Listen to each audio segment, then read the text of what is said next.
Bienvenue, merci dans un nouveau décor pour ces GMK Today avec aujourd'hui à la une la politique au féminin et surtout l'émancipation de la femme congolaise dans l'exercice de la politique. Une carrière qui peut ressembler à un conte de fées parce qu'une jeune qui devient aujourd'hui parlementaire, à la fois journaliste, mais elle est devenue la défenseur des droits de femmes. Notre invité au jour, c'est Christelle Vanga. Bienvenue. Merci, GMK. Députée nationale, élue de Kinshasa, président de la commission parlementaire genre et enfants et surtout président du réseau des parlementaires contre la peine de mort. On va un peu parler de vous, mais avant toute chose, on aimerait savoir qu'est-ce que ça fait de vous aujourd'hui l'une des élues au féminin le plus respecté de l'hémicycle. Bon, je ne sais pas, parfois c'est pas aisé. C'est pas aisé de parler de soi-même. Oui. Aujourd'hui, on va beaucoup parler de vous. Hein? Exactement. Donc, on va essayer de faire un effort. Oui. Je pense que c'est le travail. C'est une combinaison du travail, d'engagement. Vous savez, quand on est journaliste, parfois, on nous regarde d'un certain œil. On dit, est-ce qu'elle pourra, est-ce que le fait d'être journaliste, c'est un diplôme ou un qualificatif qui n'est pas, entre guillemets, glorieux. Oui. Est-ce qu'elle pourra? Je me rappelle même, lorsque je suis arrivée à l'Assemblée, lorsque j'ai présenté ma candidature pour diriger la commission des droits de l'homme, on disait que c'est une journaliste. C'est une journaliste, elle n'est qu'une journaliste. Et après le travail, ils ont été convaincus qu'être journaliste n'est pas être moindre. Et donc je pense vraiment que la meilleure réponse, c'est le travail. Vraiment le travail et l'engagement et surtout la discipline, la rigueur dans le travail, parce que je suis très rigoureuse quand je travaille. Et c'était vraiment un baptême de feu pour moi. J'arrive à l'Assemblée, oui, et j'arrive au Parlement. Déjà, j'apprends. Au même moment, tu deviens présidente d'une commission, non des moindres, diriger 50 parlementaires, non des moindres, des personnes qui ont été plusieurs fois ministres, chefs du cabinet du président.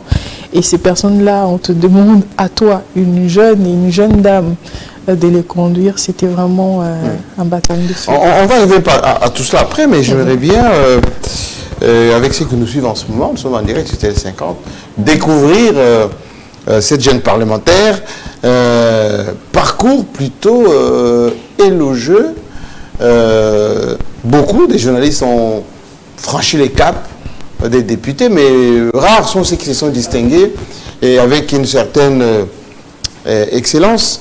Le fait d'avoir été journaliste et que vous avez parfois interviewé les parlementaires, c'était la première motivation, ou bien parce que être député, c'était un peu le summum de ce qui peut représenter l'ascension sociale.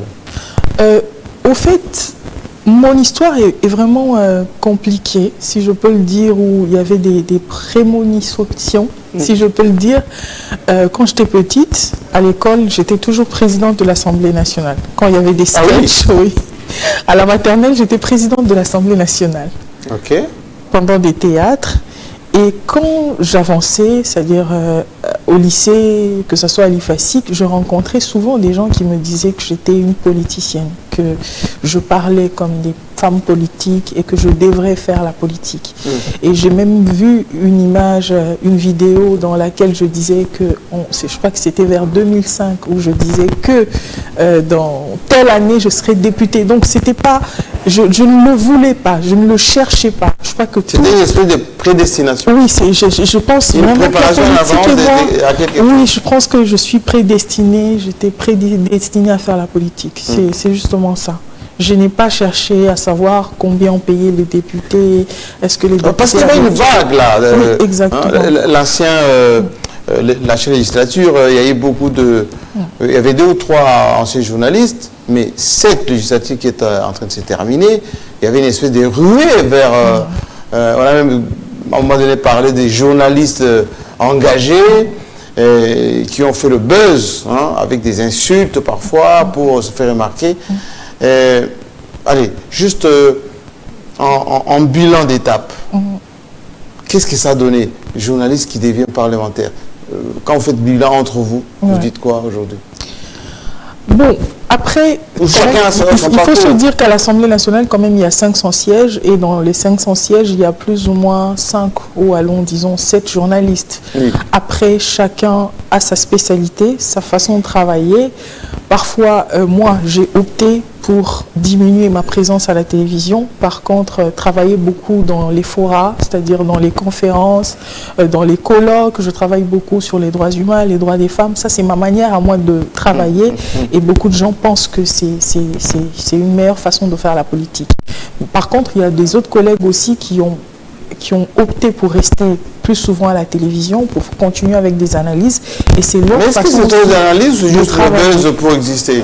Bon, je ne saurais le dire, mais je pense que chacun a choisi sa voie et chacun espère apporter quelque chose pour la nation par sa manière de faire. Oui, mais ça, c'est une façon un peu de les dédouaner, mais Dieu sait le combien. C'est moins productif de continuer à faire du bruit que de travailler sur le terrain.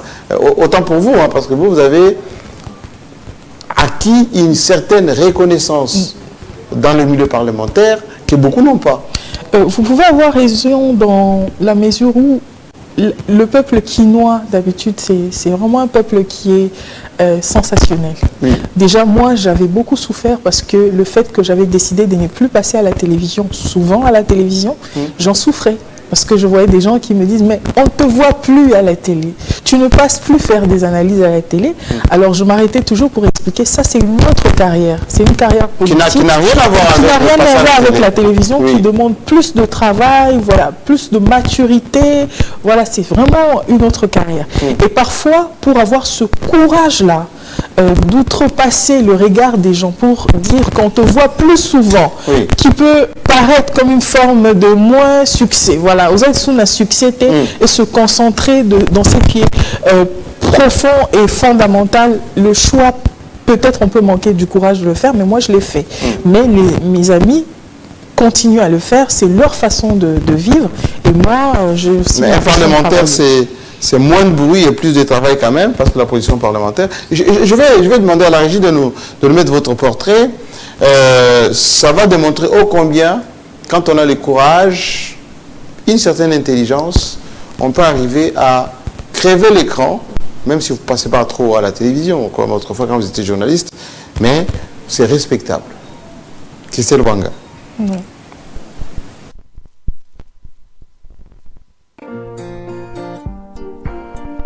Femme battante et de nature très optimiste, Christelle Wanga Mukongo est née le 28 octobre 1987 à Kinshasa. Mariée et mère de famille, elle a, durant toute son enfance, marqué sa génération par son intelligence qui fit d'elle une fille d'exception. Il a passé 16 ans parmi les lépreux de l'île de Molokai. Christelle... Le père Damien. Père Damien, point. On applaudit quand même. Dès son jeune âge, elle croit toujours à l'abolition de la peine des morts et pense faire voter la loi portant abolition de la peine des morts une fois élue du peuple. Diplômée en sciences de l'information et de la communication à l'Institut facultaire des sciences de l'information et de la communication en 2009, Christelle Wanga va se distinguer dans la pratique du métier de journaliste à travers des analyses pertinentes portant sur la gestion du pays dans les émissions télévisées. Son amour pour la patrie et sa détermination à contribuer au développement du pays va l'amener à postuler à la députation nationale et sera élue à la circonscription de Funa. Le travail a commencé, on comprend que des milliers de personnes se sont entendues pour voter pour vous et ils doivent être satisfaits. Très prolifique, elle sera à l'initiative de plusieurs textes, entre autres la proposition de loi en faveur des personnes vivant avec la drépanocytose.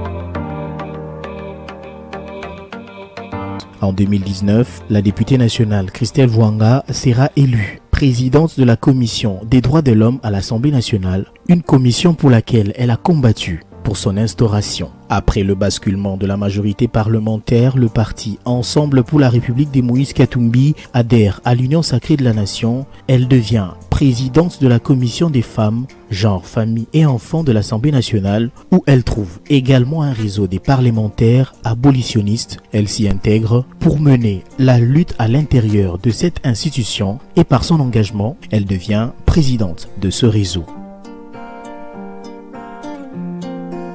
La députée nationale Christelle Hwanga est l'initiatrice du Parlement Rose qui consiste à donner la parole chaque année aux femmes de toutes les catégories sociales devant la représentation nationale dont la première édition s'est tenue le 2 avril 2021 et la deuxième le 9 avril 2022. Quelle perspective d'avenir pour cet élu du peuple? Comment juge-t-elle la gestion du pays par l'actuel pouvoir? C'est à toutes ces questions que Christelle Hwanga va essayer de répondre à cœur ouvert face à Jean-Marie Kassamba.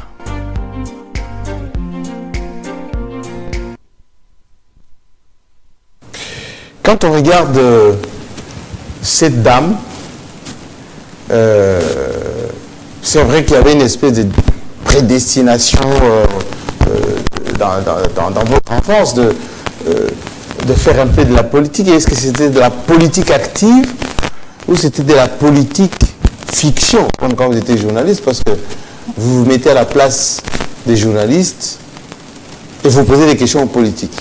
Mais maintenant, vous êtes politicienne, mais quand vous rencontrez maintenant les journalistes qui vous posent des questions, vous comportez comment? Bien, je pense qu'avoir été journaliste, c'est la plus belle des carrières, parce qu'elle vous ouvre plusieurs portes. Et c'est ça la magie du journalisme et des médias et des connaissances, avoir des connaissances dans la communication. J'ai la facilité, par exemple, dans interventions à l'Assemblée nationale.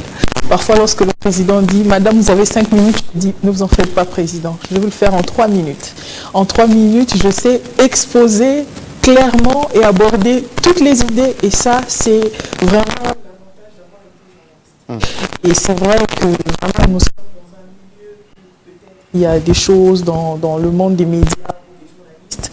Et moi, particulièrement, j'aime beaucoup les émissions comme la vôtre, où on a l'occasion de parler des idées, où on peut découvrir l'homme, l'humain, sa logique, sa cohérence, sa façon d'agencer les idées.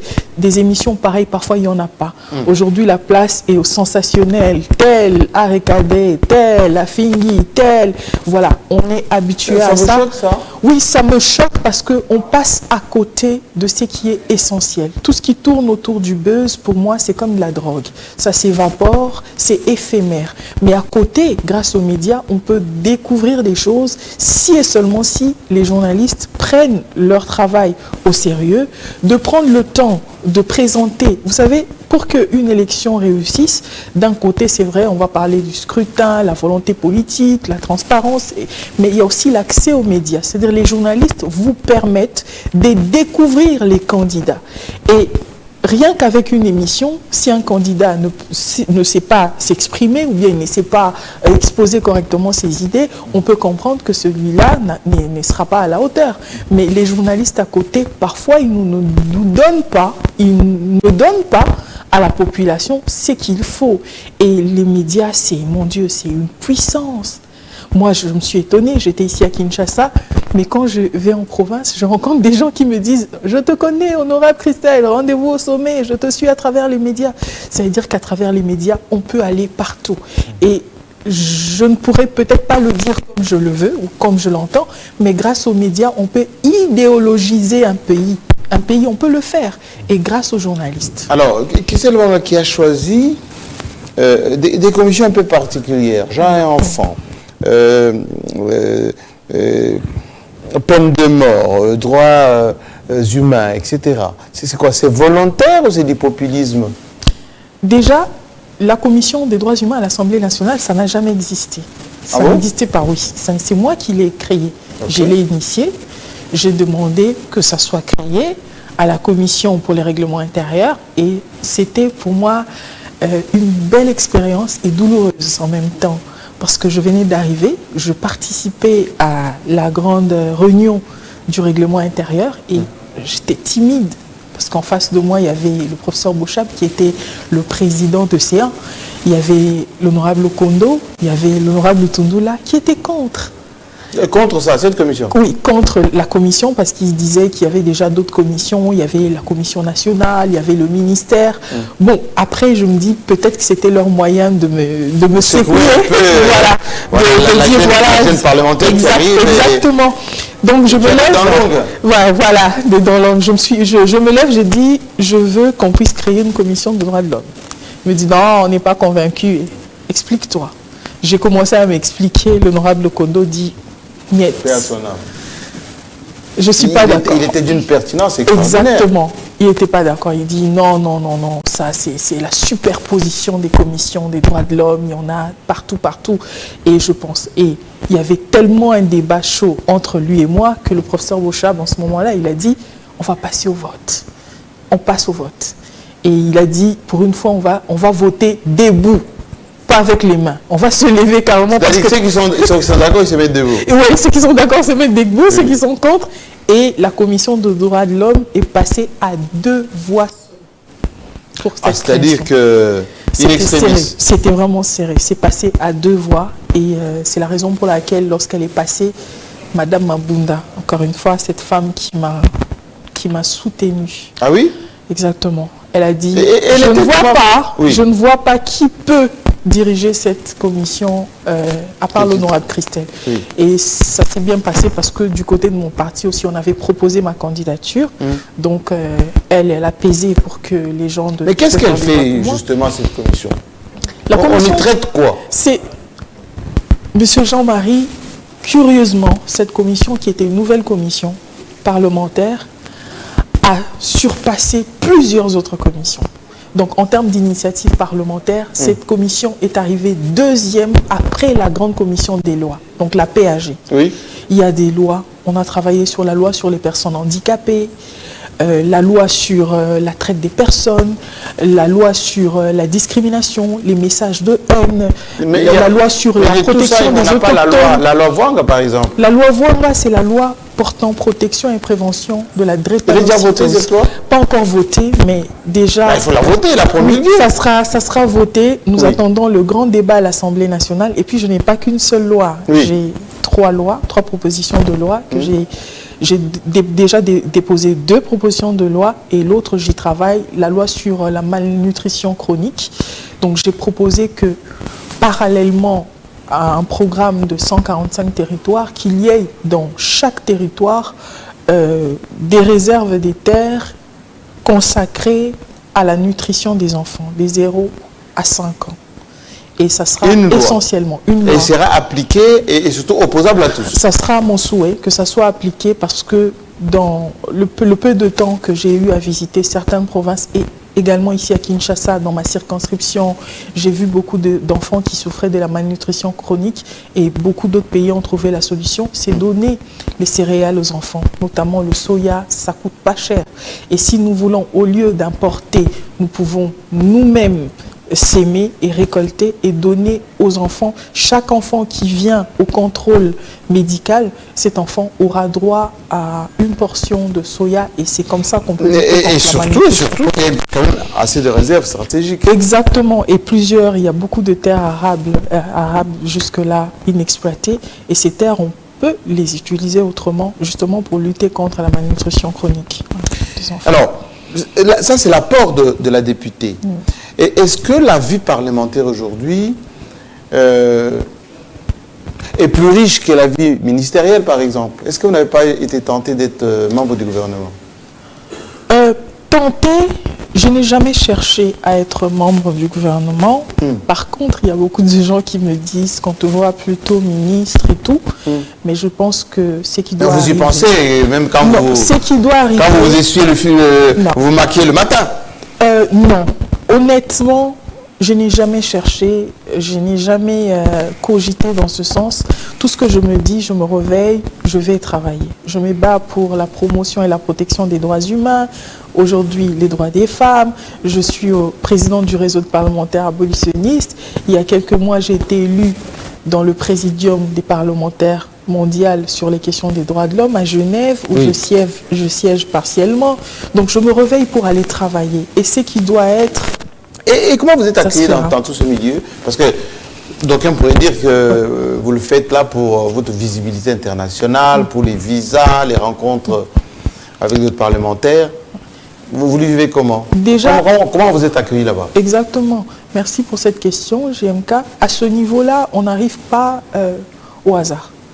C'est un milieu où il n'y a pas, comment je peux dire, il n'y a pas de faveur, il n'y a pas de favoritisme. Ah bon? Il n'y en a pas. Il faut beaucoup travailler. Et lorsque vous avez une réputation, c'est fini, ça arrive.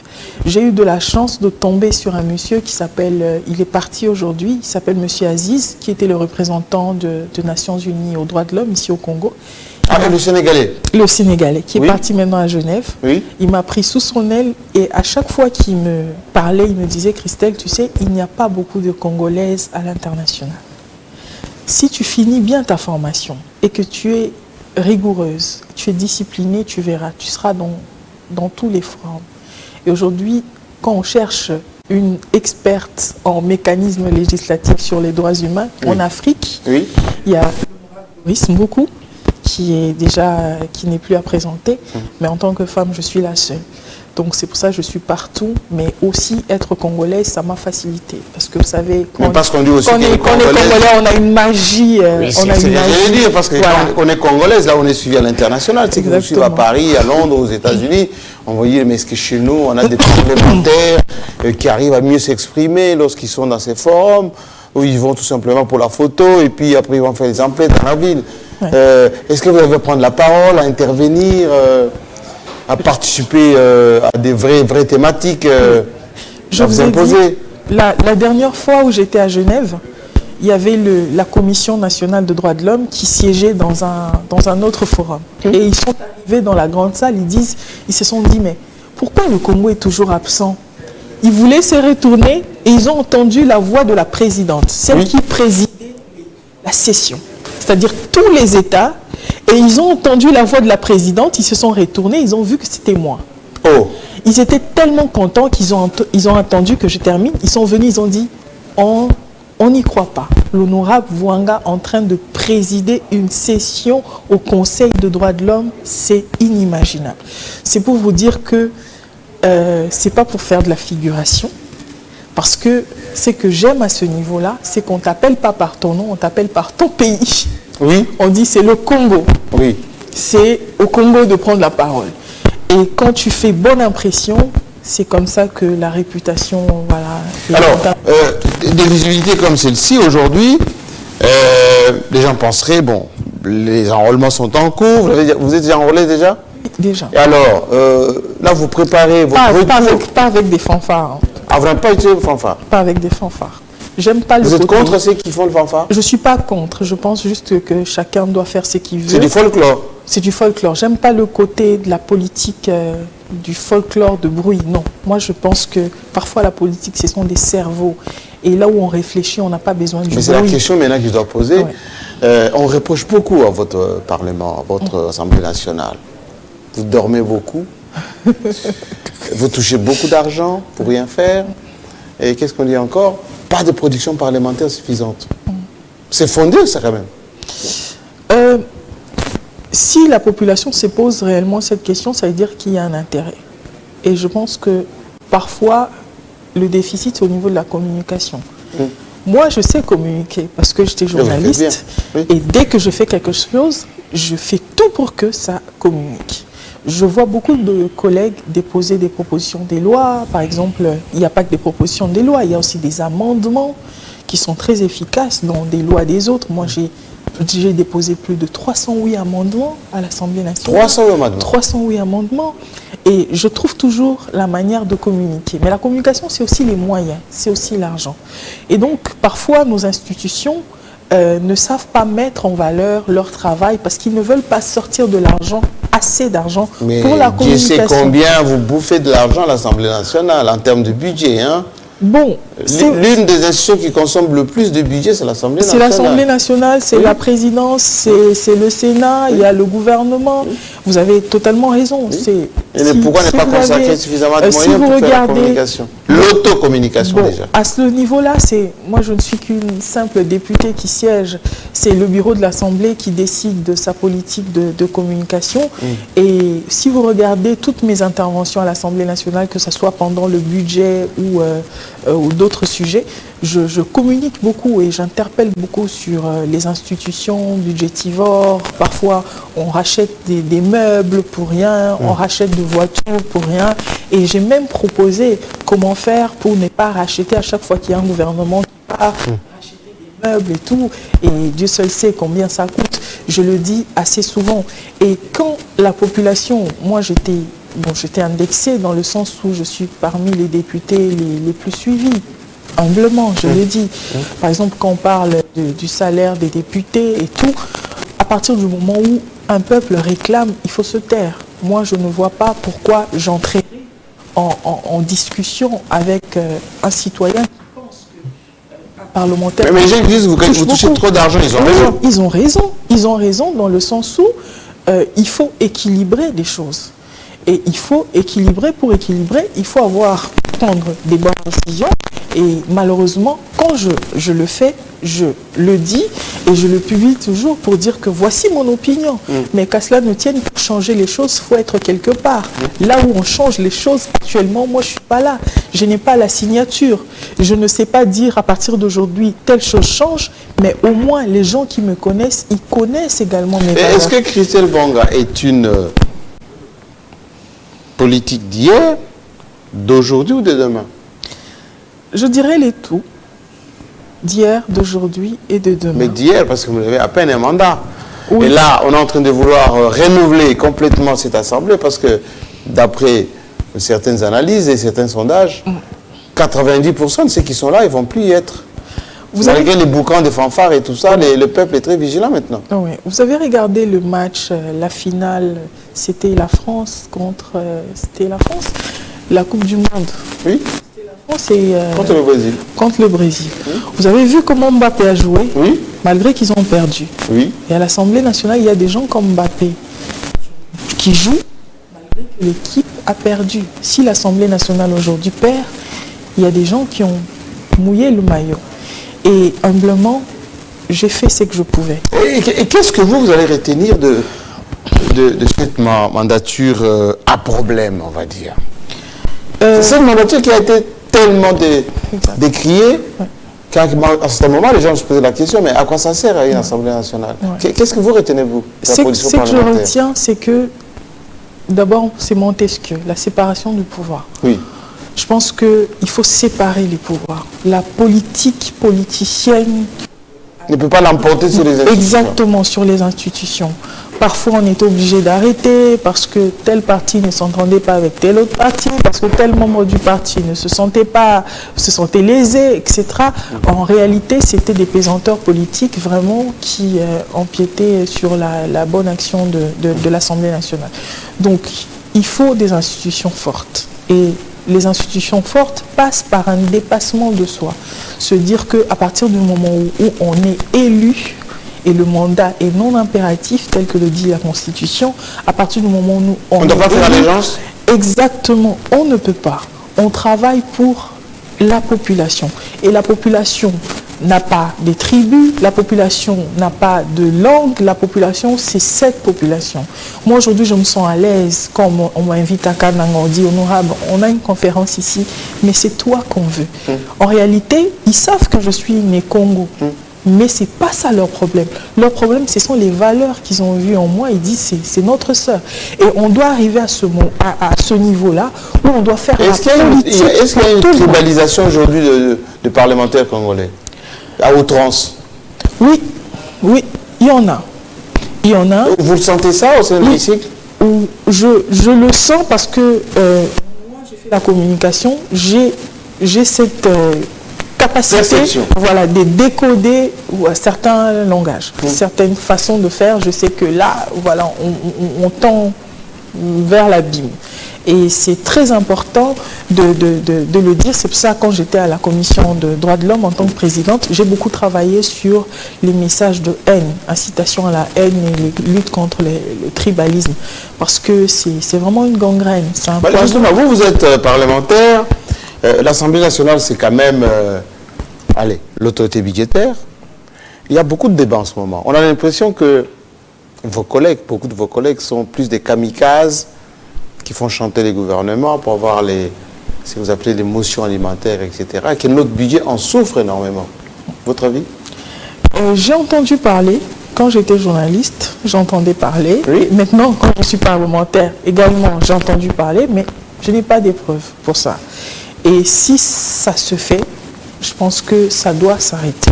Moi particulièrement, puisque c'est moi qui suis sur votre plateau aujourd'hui, je veux vous dire, JMK, mon président, mon grand frère, je ne suis jamais allé dans un ministère. Dans un ministère? Oui. Faire chanter le ministre, attention, la motion arrive, question avec débat. Jamais. La plupart des ministres, quand je les rencontre, déjà ils me disent, mais honorable, tu te fais jamais voir, mais tu passes par où? Par conviction? Jamais. Par conviction. La dignité ne s'achète pas. Je pense qu'il faut être digne dans certaines choses.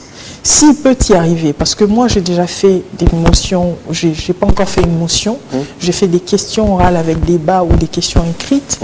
S'il se fait que, pour une autre raison, un ministre pense que j'ai été mal informé et tout, la moindre des choses pour lui, c'est de venir à l'Assemblée nationale et de répondre à ma question. Pas de traiter ça clair. Je ne peux pas. Sous un sous-bassement, on appelle ça. Monsieur JMK, oui. Le jour où je vais oser le faire, le ministre là va appeler tous les journalistes. Il leur dira que votre ancienne collègue journaliste était venue ici pour prendre... Mais certains de vos collègues l'ont déjà fait. Oui, décrire j'ai entendu, mais je n'ai pas de preuves. Mais moi, je ne le fais jamais et je ne le ferai jamais. Qu'est-ce qu'il faut pour la prochaine législature comme profil d'un bon député congolais, selon vous? Je pense que le minimum, c'est le côté intellectuel. Parce que parfois, j'entends des débats où les gens disent non, les classes, non, voilà, classe est même absolue au côté, ou bien français même absolue au côté.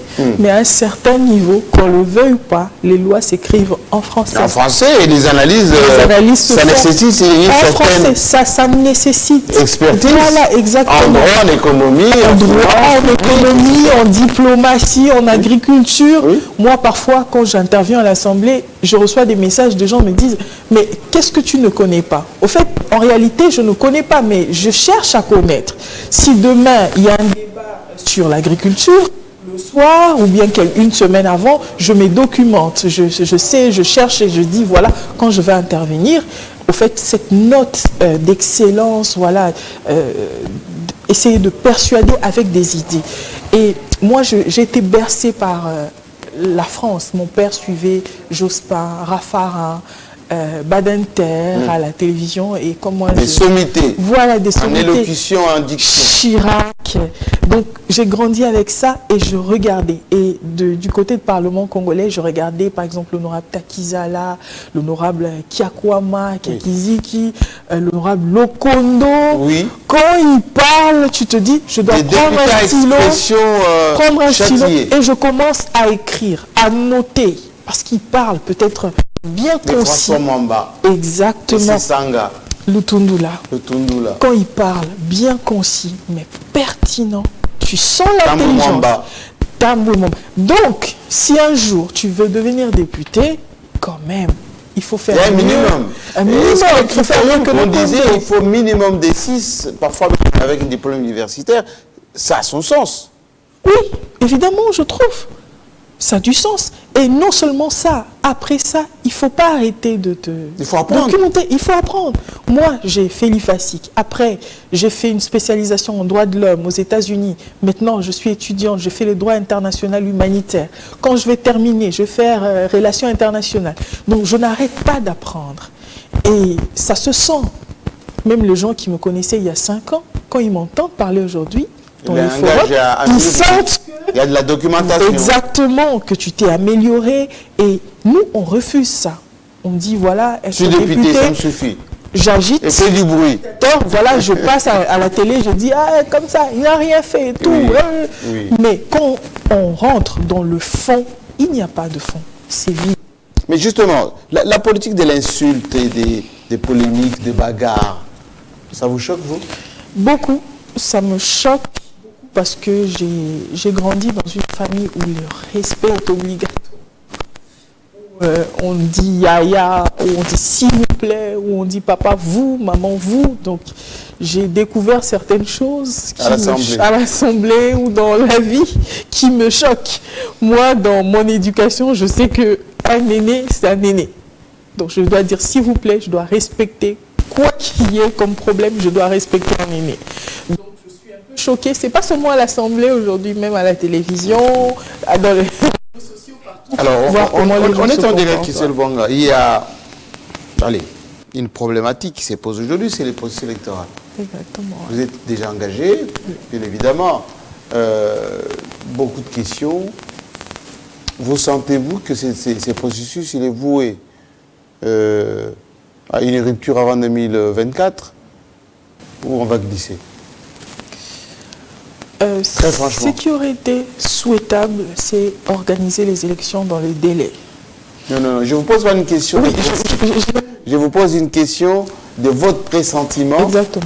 Le président a dit à Genève, la situation qui peut voir à l'Est risque d'hypothéquer les processus électoraux. J'en viens. Je ne veux pas être une nihiliste, voilà, dire... oui, voilà, parce que vous êtes un peu... oui, non, j'en viens. Angélique, là, pour non. le principe. Non, j'en viens. L'idéal aurait été d'organiser les élections dans le délai. C'est ça l'État qu'on a tous rêvé. Un État qui respecte l'intangibilité, que ce soit du temps, du délai et tout, et du mandat, etc. Ça, c'est l'idéal. C'est pour ça que nous sommes battus avec mes amis, avec les mouvements citoyens, etc., pour avoir ce pays-là. Maintenant, devant nous, nous sommes devant une équation où, dans l'Est de notre pays, même si je n'aime pas cette expression de dire dans l'Est de notre pays, alors que c'est au Congo, c'est chez nous, c'est pas dans l'Ouest, ce n'est pas au Nord ou au Sud, c'est au Congo où il y a un problème. Mais par rapport à ce problème-là, j'ai suivi les députés du Nord Kivu, qui sont passés à la télé ici, aujourd'hui même. Exactement, pour dire, voilà, compte tenu de cette situation, on ne peut pas organiser les élections parce qu'il y a des zones... Bon, après, vraiment, moi, ici, je vous dis, parce que je ne voulais...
Congolais, je pense qu'il peut s'améliorer. Si on compare Malu Malu, Goïmoulunda, Corneille Nangaa et Kadima, qui peut faire mieux? Je ne sais pas, parce que je ne sais pas quels sont les éléments de comparaison. En termes d'efficacité de comparaison. Parce qu'aujourd'hui, on parle de beaucoup de couacs. Je pense qu'il a beaucoup arrangé. Oui. Il a beaucoup arrangé. Il y a des cartes vierges qu'on retrouve. Il y a eu un accident où on a retrouvé... Oui, vers Chikapa. Exactement, on a trouvé des cartes vierges et on m'a envoyé une vidéo où quelqu'un enrôlait des gens dans une maison. Oui, à Massimanimba. Exactement. Oui. Je pense que, eu égard à tout cela, M. Kadima, soit il arrange sa façon de travailler, soit il démissionne. Peut-être qu'il dit... Ah, déjà? Déjà. Qu'est-ce qu'il faut pour démissionner? Qu'est-ce qu'il faut pour démissionner? Parce que les couacs se multiplient. Déjà, quand on se réveille un matin, on retrouve des cartes d'électeurs par-ci, par-là. moi, en tant que gestionnaire, je me dis, j'ai failli quelque part. Et ça, c'est ce que l'on a vu. Et ce qu'on n'a pas vu. Et ce qu'on n'a pas vu, c'est ça le grand problème. Donc, au moment où nous travaillons nos bases pour être réélus, il y a des gens qui ne travaillent pas, qui enrôlent des gens dans leur maison, qui réfléchissent déjà dans le sens de tricher. C'est très grave. C'est très grave. Et l'élan qu'on voulait donner au pays, et moi j'ai vraiment peur que cet élan dévie et qui passe d'un mauvais côté à cause des décisions ou de notre manière de faire. Alors, Christelle Vanga, on va terminer avec deux petites questions. Il y a des jeunes femmes qui veulent faire la politique, comme vous. Pas seulement journalistes, mais des jeunes avocats, aujourd'hui, qui, quand vous regardez, on dit non, j'aimerais bien être comme elle. Jolie, oui, mais intelligente aussi. C'est quoi le conseil que vous allez donner à ces jeunes gens, jeunes filles surtout? Parce que là, c'est qu'on dit des Congolaises, c'est soit belle et tais-toi, ou pas de très bon niveau, parfois c'est un peu léger. Mais qu'est-ce qu'il faut pour être crédible? Le conseil que je vais leur donner, c'est... Le premier conseil, c'est vous qui me l'avez donné, je pense, quand j'étais élève. Là, c'est pour tes téléspectateurs. Oui. Ouais. Donc, quand j'étais élève, on avait pris tous les meilleurs élèves de Kinshasa pour un concours et je vais rencontrer M. Jean-Marie Kassamba ce jour-là. Je ne le connaissais pas, moi je parlais et puis avec mon uniforme, je vois quelqu'un qui s'approche de moi, il me dit « Comment tu t'appelles ?» Je dis « Je m'appelle Christelle ». Il me dit « Tu sais que tu as de l'avenir, tu parles bien, mais il faut aller à l'école. Il faut étudier, il faut faire l'université, c'est le minimum. Et le reste, ça viendra. » Et c'est ce soir, je réitère ce même conseil que vous m'aviez donné. Je le réitère aux jeunes filles qui veulent faire comme nous. Le minimum, c'est de se donner une base intellectuelle. Souvent, les femmes, vous savez ce que l'on dit sur nous. Oui. Parfois même, tu es intelligente, tu travailles, mais dès que tu as un poste, on dit c'est parce que tu as donné, entre guillemets, ton corps. Et pour arriver à avoir une carrière, il faut que ton cerveau fonctionne. Et le meilleur endroit, c'est l'université. Il faut aller à l'université. Et celles qui aujourd'hui se préparent, certaines positions pour enrôler, etc., fille à papa, ou parce que, bon, elle est surtout dans un environnement peut-être favorable, ce n'est pas suffisant pour avoir une carrière de député respectable. Ce n'est pas suffisant dans le sens où il faut avoir les nerfs solides. Il faut vraiment avoir les nerfs solides. En politique, il n'y a pas de cadeau. Il n'y a pas de cadeau. On t'aime quand tu es une femme qui ne parle pas. Une femme qui fait de la cosmétique. C'est-à-dire, on peut t'appeler à tout moment. Ah, il y a une délégation, on n'a pas une femme. On t'appelle, tu viens. On peut combler. Voilà. Mais quand tu es une femme qui dit non quand il le faut, ton non reste non, ton oui reste oui, en tout cas, tu n'auras pas la vie facile. Alors là, tu as le choix. Dernière question. On dit de Christelle Vanga, grande gueule. Oui. Parfois, l'empêcher de tourner en rond. Vrai ou faux? En fait, les gens qui me connaissent savent que je ne parle pas beaucoup de nature. Je suis un peu introvertie. Mais je parle quand il le faut. Et je sais que des gens disent, par exemple, que je prends le courage de dire c'est mais l'intransigeance, là. Oui, l'intransigeance, c'est par rapport à mon idéal, c'est par rapport à ma vision. Oui. Je pense qu'on doit dire les choses telles qu'il se doit. Et mon père m'a toujours dit de dire ce que je pense. Et je le dis toujours. Et c'est un vrai problème en politique parce qu'il y a beaucoup d'hypocrites. En politique, quand les gens viennent dans les partis politiques, c'est pour louer. C'est pour se réveiller le matin et dire c'est toi, sans toi on n'a plus de vie, sans toi on ne va pas respirer, c'est toi qu'il faut et tout. Mais de l'autre côté, quand il y a quelqu'un qui essaie de dire non, n'allons pas là-bas, travaillons plutôt. Oui. Travaillons pour la population. Automatiquement, il y a des gens qui disent voilà, on ne te sent pas, voilà, tu es intransigeante. Mais en réalité, c'est ça la vie qu'on doit mener. C'est ma manière de faire la politique. Merci Christelle Vanga. C'est en tout cas sur cette phrase qu'on va te suivre parce que je dis tu parce que j'ai une affection particulière depuis l'école jusqu'à l'université.